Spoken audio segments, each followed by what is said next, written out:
আসসালামু আলাইকুম। প্রথমে জানিয়ে দেব আমাদের হাতে থাকা সর্বশেষ আন্তর্জাতিক সংবাদ শিরোনাম। ইরান থেকে পুণ্যার্থী নিয়ে ফিরছিল বাসটি, পথে নিহত ৩৭ জন। এবার রাশিয়ার বেলগোদর অঞ্চলে ইউক্রেনের ব্যাপক হামলা, অন্তত ৫ জন নিহত। অন্যদিকে ইসরায়েল হিজবুল্লাহর পাল্টাপাল্টি হামলায় ফের উত্তপ্ত মধ্যপ্রাচ্য। এদিকে ইসরায়েলে আরও হামলা চালানো হতে পারে হিজবুল্লাহর প্রধান। সর্বশেষ জানিয়ে দেব নেপালে ভূমিধসে ৬ জনের মৃত্যু। এবার বিস্তারিত। তার আগে আমাদের ভিডিওটি ভালো লেগে থাকলে লাইক, কমেন্ট এবং সাবস্ক্রাইব করবেন। ইরান থেকে পুণ্যার্থী নিয়ে ফিরছিল বাসটি, পথে ৩৭ জন নিহত। ইরান থেকে পুণ্যার্থীদের নিয়ে পাঞ্জাবে ফিরছিল বাসটি, কিন্তু পাকিস্তানের মাকরান উপকূলীয় মহাসড়কের বজিটপ এলাকায় চালক নিয়ন্ত্রণ হারিয়ে ফেললে সেটি উল্টে পাশের খাদে পড়ে যায়। এছাড়া পাকিস্তানে আরও একটি বাস দুর্ঘটনা ঘটে। দুটি যাত্রীবাহী বাস দুর্ঘটনায় অন্তত ৩৭ জন নিহত হয়েছে বলে কর্তৃপক্ষ জানিয়েছে। প্রথম ঘটনাটি ঘটেছে রোববার ২৫ আগস্ট দক্ষিণ পশ্চিমাঞ্চলীয় প্রদেশ বেলুচিস্তানের মাকরান উপকূলীয় মহাসড়কে। এখানে অন্তত ১২ জন নিহত হয়েছেন। অন্যদিকে একই দিন পাকিস্তানের উত্তর পাঞ্জাবে আরেকটি যাত্রীবাহী বাস গভীর খাদে পড়ে গিয়ে আরও ২৫ জন নিহত হয়েছে। খবর দ্য ডনের। পুলিশের ঊর্ধ্বতন কর্মকর্তা নাভিদ আলম জানান, প্রথম ঘটনায় বাসটি অতিরিক্ত গতির কারণে দুর্ঘটনাটি ঘটেছে বলে ধারণা করা হচ্ছে। পাকিস্তানের স্বেচ্ছাসেবী সংস্থা ধীর স্থানীয় প্রধান কর্মকর্তা হাকিম সালি জানান, হতাহতরা পাঞ্জাবের লাহোর ও গুজরাওয়ালা শহরে বাসিন্দা। আহত যাত্রী গুজরানওয়ালার বাসিন্দা আলী হাসান জানান, বাসটিতে প্রায় ৬০ জন যাত্রী ছিলেন। দ্বিতীয় দুর্ঘটনার বিষয়ে রাওয়ালপিন্ডির উদ্ধারকারী সংস্থার সমন্বয়ক মোহাম্মদ উসমানুজ্জামান জানান, এই বাসটিতে ২৬ জন যাত্রী ছিলেন। তাদের মধ্যে ২৫ জন নিহত ও ১ জন আহত হয়েছেন। বাসটি পাঞ্জাবের কাহুয়াটা থেকে রাওয়ালপিন্ডি যাচ্ছিল বলে জানিয়েছে পাকিস্তানি গণমাধ্যম ডন.কম। এই দুর্ঘটনাটি বাসের ব্রেক ফেল হওয়ার কারণে ঘটেছে বলে উসমান জানান। নিহতদের মধ্যে ২০ জন পুরুষ, ৪ জন নারী ও ১ জন শিশু ছিল। মৃতদেহগুলো একমাত্র আহতকে কাহুটা তহসিল সদর দপ্তর হাসপাতালে পাঠানো হয়েছে। উসমান জানান, কাহুটার আজাদ পাঠান সড়কের গিরারি সেতুতে দুর্ঘটনাটি ঘটেছে। তবে ডনের প্রতিবেদনে বলা হয়, পাকিস্তানের স্বরাষ্ট্র মন্ত্রণালয় এই দুর্ঘটনায় ২৯ জন নিহত হয়েছে বলে জানিয়েছে। এর আগে গত বুধবার ইরানে পাকিস্তানি পুণ্যার্থীদের বহনকারী আর একটি বাস উল্টে ২৮ যাত্রী নিহত ও ২৩ জন আহত হয়েছিলেন। রাশিয়ার বেলগোরদ অঞ্চলে ইউক্রেনের ব্যাপক হামলা, অন্তত ৫ জন নিহত। রাশিয়ার সীমান্তবর্তী বেলগোরদ অঞ্চলে রাতভর ব্যাপক হামলা চালিয়েছে ইউক্রেন। এই হামলায় শিশুসহ অন্তত ৫ জনের প্রাণহানির কথা জানিয়েছে রাশিয়া। রোববার ২৫ আগস্ট বেলগোরদের রাকিতনয় শহরে জোরালো হামলা চালায় কিয়েভ। এতে গুরুতর আহত হয়েছেন আরও ১২ জন। বিমান হামলায় শহরটি ব্যাপক ক্ষতিগ্রস্ত হয়েছে বলে জানিয়েছে অঞ্চলটির গভর্নর। ২ সপ্তাহ আগে তুরস্কে ইউক্রেনের জোরালো হামলার পর থেকেই উত্তপ্ত হয়ে উঠেছে পরিস্থিতি। পাল্টাপাল্টি হামলা চলছে বিভিন্ন ফ্রন্টে। ইউক্রেনীয় বাহিনী হামলায় কোণঠাসা বেলগোরদে চলতি মাসের মাঝামাঝি জরুরি অবস্থা জারি করেছিল মস্কো। রুশ প্রতিরক্ষা মন্ত্রণালয় জানিয়েছে, ইউক্রেনীয় সেনাদের ঠেকাতে তুরস্কে আরও সেনা পাঠাতে হয়েছে। ইসরায়েল হিজবুল্লাহর পাল্টাপাল্টি হামলায় ফের উত্তপ্ত মধ্যপ্রাচ্য। ইসরায়েলের সামরিক বাহিনী ও লেবাননের সশস্ত্র গোষ্ঠী হিজবুল্লাহর মধ্যে রোববার পাল্টাপাল্টি হামলার যে ঘটনা ঘটেছে সেটি ঘিরে উদ্বেগ দেখা দিয়েছে। এমন একটি সময় হামলার এই ঘটনাটি ঘটল যখন গাজায় যুদ্ধবিরতির লক্ষ্যে ইসরায়েলে ও হামাসের মধ্যে চুক্তি স্বাক্ষর করানোর প্রচেষ্টা চালাচ্ছে মার্কিন যুক্তরাষ্ট্র। যুদ্ধবিরতি বিষয়ে শীঘ্রই কার্যকর একটি সিদ্ধান্তে পৌঁছানোর আশাও প্রকাশ করা হয়েছিল, খবর বিবিসি বাংলা। কিন্তু রোববারের ঘটনার পর যুদ্ধবিরতির সেই প্রক্রিয়া বাধাগ্রস্ত হবে কিনা সেটি নিয়ে এক ধরনের উদ্বেগ সৃষ্টি হয়েছে।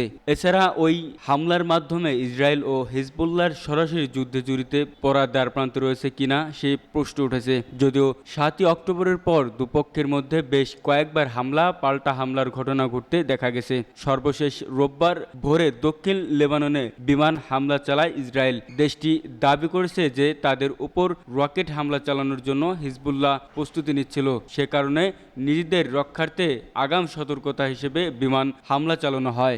ইসরায়েলের সামরিক বাহিনী ভাষ্যমতে বিমান হামলা চালিয়ে তারা হিজবুল্লাহর বেশ কয়েক হাজার স্থাপন গুঁড়িয়ে দিয়েছে।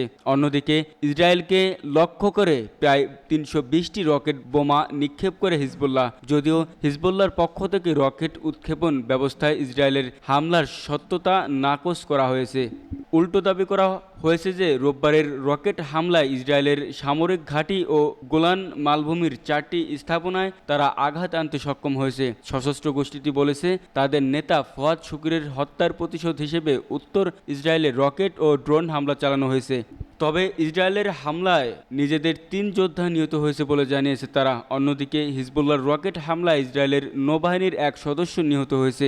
এছাড়া আক্রি শহরে কয়েকজন আহত হয়েছে বলেও জানা যাচ্ছে। পাল্টাপাল্টি হামলার পর পরিস্থিতি আপাতত শান্ত বলেই মনে হচ্ছে, তবে যে কোনো মুহূর্তে যে অবস্থা পাল্টে যেতে পারে সে আশঙ্কা রয়েছে। লেভান্ত ইনস্টিটিউট ফর ট্রানজিটিক অ্যাফেয়ার্সের পরিচালক সামিনাদের বলেছেন, রোববারের পাল্টাপাল্টি হামলার মধ্য দিয়ে মধ্যপ্রাচ্যে পূর্ণমাত্রার যুদ্ধ শুরু হওয়ার আশঙ্কা দেখা দিয়েছে। যদিও ইসরায়েলি ও হিজবুল্লাহ তেমন পরিস্থিতি এড়ানোর চেষ্টা করবে বলে মনে করছে তিনি। নাদের বলেন, হিজবুল্লাহর উপর হামলা চালানোর ক্ষেত্রে ইসরায়েল নিজেদের নিরাপত্তা ও ইসরায়েলের নাগরিকদের সুরক্ষার কথা বলছে। এর মধ্যে তিনি এটাই বোঝায় যে দেশটি আপাতত বড় আকারে সংঘাতে জড়ানোর দিকে হাঁটতে চাচ্ছে না। এদিকে ইসরায়েলের পররাষ্ট্রমন্ত্রী ইসরায়েলের কচ্ছের বরাত দিয়ে বার্তা সংস্থা রয়টার্স বলছে, ইসরায়েলের পূর্ণমাত্রার যুদ্ধ চায় না, তবে তারা পরিস্থিতি দেখে পরবর্তী পদক্ষেপ নেবে বলে জানানো হয়েছে। যুদ্ধবিরতি নিয়ে শঙ্কা। 7 অক্টোবরের পর গাজায় অভিযান শুরু করে ইসরায়েল। এর প্রতিবাদে দেশটির উপর বেশ কয়েক দফায় হামলা চালিয়েছে ইরান সমর্থিত সশস্ত্র গোষ্ঠী হিজবুল্লাহ। ইসরায়েলের পক্ষ থেকেও সেগুলোর পাল্টা জবাব দেওয়া হবে। কিন্তু এবার এমন একটি সময় হামলার ঘটনাটি ঘটল যখন গাজায় যুদ্ধবিরতির লক্ষ্যে ইসরায়েল ও হামাসের মধ্যে চুক্তি স্বাক্ষর করানোর প্রচেষ্টা চালাচ্ছে মার্কিন যুক্তরাষ্ট্র। এ লক্ষ্যে সম্প্রতি মধ্যপ্রাচ্য সফর করেছেন মার্কিন পররাষ্ট্রমন্ত্রী অ্যান্টনি ব্লিংকেন। তার ওই সফরের কিছুদিন আগেই ইসরায়েল ও হামাসের মধ্যকার বৈরিতা ও ব্যবধান দীর্ঘমেয়াদে স্থায়ীভাবে দূর করার লক্ষ্যে মার্কিন পররাষ্ট্রমন্ত্রী কিছুটা পরিবর্তিত নমনীয় এক প্রস্তাব উপস্থাপন করেছিলেন।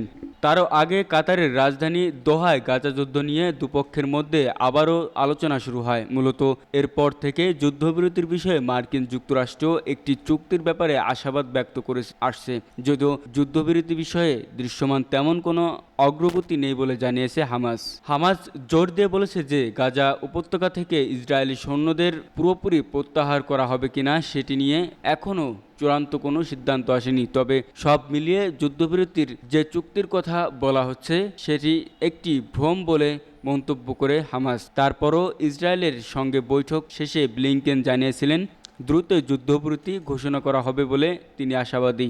গত 7 অক্টোবর ইসরায়েলের দক্ষিণাঞ্চলে নজিরবিহীন প্রতিরোধ করে ফিলিস্তিনের সশস্ত্র গোষ্ঠী হামাস। ওই হামলায় ইসরায়েলের অন্তত 1200 মানুষ নিহত হয় এবং 250 জনকে জিম্মি করে হামাস।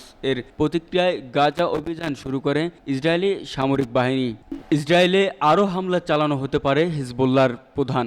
লেবাননের হিজবুল্লাহ গোষ্ঠীর নেতা হাসান নাসরুল্লাহ বলেছেন, ইসরায়েলের সামরিক লক্ষ্যবস্তুতে রকেট ও ড্রোন হামলার প্রভাব মূল্যায়ন করবে তার সংগঠন। এই মূল্যায়নের পর হিজবুল্লাহ ঠিক করবে সংগঠনের কমান্ডার ফুয়াদ শুকুর হত্যার বদলা নিতে তারা ইসরায়েলে আরও হামলা চালাবে কিনা। হিজবুল্লাহ নেতা নাসরুল্লাহ গতকাল রোববার টেলিভিশনে দেওয়া ভাষণে এসব কথা বলেন। নাসরুল্লাহ দাবি করেন, হিজবুল্লাহর পরিকল্পনা অনুসারেই ইসরায়েল হামলা চালাতে সক্ষম হয়েছে।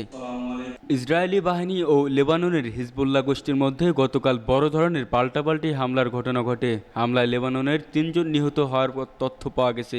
এদিকে উদ্ধত পরিস্থিতিতে 48 ঘন্টার জন্য ইসরায়েলের জরুরি অবস্থা জারি করা হয়। হিজবুল্লাহর পক্ষ থেকে বলা হয়, গত জুলাই মাসের শেষ দিকে সংগঠনের কমান্ডার ফুয়াদ শুকুর হত্যার বদলা নিতে তারা ইসরায়েলে বিপুল সংখ্যক রকেট ও ড্রোন ছুড়েছেন। এর মধ্যে দিয়ে হামলার প্রথম পর্যায় সম্পন্ন হয়েছে।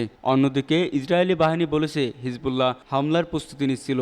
এমন তথ্য পেয়ে তারা আগেভাগেই লেবাননের দক্ষিণাঞ্চলে ব্যাপক হামলা চালায়। হামলায় অন্তত 100টি যুদ্ধবিমান অংশ নেয়। ইসরায়েলি বাহিনী দাবি করে হিজবুল্লাহ বড় ধরনের হামলা চালানোর প্রস্তুতি নিচ্ছিল, কিন্তু ইসরায়েল আগাম হামলা চালানোয় হিজবুল্লাহ তা করতে পারেনি। তবে ইসরায়েলি বাহিনী এমন দাবি নাকচ করছে হিজবুল্লাহ। ইরান সমর্থিত হিজবুল্লাহ ও ইসরায়েলের মধ্যে স্মরণকালের সবচেয়ে তীব্র পাল্টাপাল্টি হামলার ঘটনা ঘটে গতকাল। এর প্রায় 12 ঘন্টা পর হিজবুল্লাহর প্রধান নাসরুল্লাহ টেলিভিশনে ভাষণ দেন। নাসরুল্লাহ বলেন, তারা ইচ্ছাকৃতভাবেই বেসামরিক নাগরিক বা অবকাঠামোকে হামলার লক্ষ্যবস্তু করা থেকে বিরত ছিল। এর মধ্যে তেল আবিবের বেন গুরিয়ন বিমানবন্দরও ছিল। হিজবুল্লাহর প্রধান বলেন, হামলার ক্ষেত্রে তার সংগঠনের প্রধান লক্ষ্যবস্তু ছিল ইসরায়েলি ভূখণ্ডের প্রায় 110 কিলোমিটার ভেতরে একটি সামরিক গোয়েন্দা ঘাঁটি। এটি তেল আবিব থেকে মাত্র 1.5 কিলোমিটার উত্তরে অবস্থিত। নাসরুল্লাহ বলেন, তার সংগঠন এই প্রতিষেধকমূলক হামলা ফলাফল মূল্যায়ন করবে। যদি ফলাফল যথেষ্ট না হয় তাহলে তারা অন্য সময় আবার জবাব দেবেন। হিজবুল্লাহ প্রধান বলেন, হামলাকারী ড্রোন পাঠানোর আগে তার সংগঠনের যোদ্ধারা ইসরায়েলের আয়রন ডোম প্রতিরক্ষা ব্যবস্থাকে বিভ্রান্ত করার কৌশল নেন। এই উদ্দেশ্যে তারা 300টির বেশি কাতিউষা রকেট সফলভাবে ছোড়েন। নাসরুল্লাহ দাবি করেন, লেবাননের চালানো ইসরায়েলের আগাম হামলায় হিজবুল্লাহ ড্রোন বা রকেট লঞ্চারের কোনো ক্ষতি হয়নি। হিজবুল্লাহর প্রধান বলেন, তার সংগঠন ইসরায়েলে বড় পরিসরে হামলা পরিকল্পনা করেনি, বিশেষ করে যেমনটা বলছে ইসরায়েলি সামরিক বাহিনী। ইসরায়েলি সামরিক বাহিনীর ভাষ্য, হিজবুল্লাহর হাজার হাজার ক্ষেপণাস্ত্র ছুটতে চেয়েছিল। তবে নাসরুল্লাহ স্বীকার করেন, এই অঞ্চলে ইসরায়েলি ও আমেরিকান সামরিক তৎপরতা সহ কিছু কারণে তারা প্রতিষেধক হামলাটি চালাতে সময় নিয়েছে। নেপালে ভূমিধসে 6 জনের মৃত্যু। নেপালের মধ্যাঞ্চলে ভূমিধসের ঘটনা ঘটেছে। এই ঘটনায় 3টি বাড়ি ধসে গেছে, অন্তত 6 জন নিহত ও 1 জন আহত হয়েছেন। স্থানীয় সময় রোববার 25 আগস্ট রাত 3টার দিকে রামেসাব জেলার শৈলং গ্রামীণ পৌরসভায় ঘণ্টাব্যাপী মুষলধারে বৃষ্টির কারণে এই দুর্যোগের সৃষ্টি হয়। এই ঘটনায় আরও 4 জন নিখোঁজ রয়েছেন জানিয়েছে জেলা পুলিশের মুখপাত্র কৌশল নিউপানে বলেন, আমাদের দল নিখোঁজদের সন্ধানে কাজ করছে। কৌশল নিপানে বললেন, স্থানীয় নদীর ওপর একটি সেতু বন্যায় ভেসে গেছে। এতে জেলার অন্যান্য অংশের সঙ্গে যাতায়াত কঠিন হয়ে পড়েছে। নেপাল পুলিশ জানায়, মৌসুমি বৃষ্টিপাতজনিত দুর্যোগে শুক্রবার পর্যন্ত দেশটিতে 195 জন নিহত, 247 জন আহত এবং 49 জন নিখোঁজ রয়েছে।